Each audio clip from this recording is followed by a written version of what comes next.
หยุดเศร้าเลยข่อยหูเด้อมูเจ้าเสียดนี่หยังน่ะเอากระสิสาดน้ำตัวลูกสงกรานต์แหมมาเปลี่ยนน้ำกันบ่เปียกบ่เล่นข่อยมีธุระสิไปในเมืองว้ายสิบ่เล่นจังไดสงกรานต์แหมบ้านเขาเล่นเถื่ออยู่สิบ่เล่นแต่โตนั่นบ่ข่อยบ่เล่นก็คือข่อยบ่อยากเปียกจบบ่กะสร้างสิสาดคือเก่าสาดเลยบ้าสาดเลยบ่ต้องสนบ่สนจังได๋ว่าไปทั่วแท้ฮู้บ่เขาบ่ให้สาดกันผู้ใดบ่เล่นน่ะบ่เต็มใจเล่นบ่ให้สาดบ่ให้เล่นน้ำผู้ใดว่าเดี๋ยวนี้สงกรานต์แหมเว้าไปทั่วแท้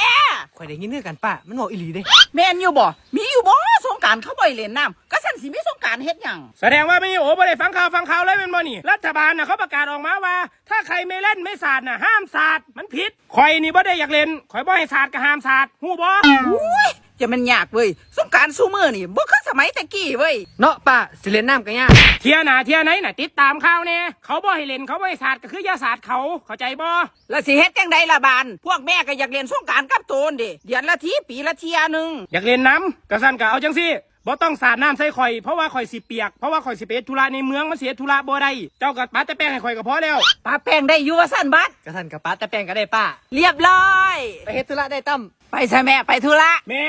ข่อยว่าสาดน้ำข่อยน้ำเน่แน่มึงสิเอาจังไดมึงสิให้กูสาดหรือไม่กูสาดนี่ข่อยว่าสาดข่อยซักขันเสียข่อยจังสิโอ้ยเจ้าบ่สาดกับบ่สาดอีหลีปาแต่แป้งกับปาแต่แป้งคักแป้งแน่โพดโอ้ยแม่เอ้ยจนบ่มีมองแววคันข่อยไปเฮ็ดธุระในอำเภอเจ้าหน้าที่สิบ่ได้เหมือนพามาบุญตีมึงก็บอกกูกับบ้านปาแป้งบ่แม่นติ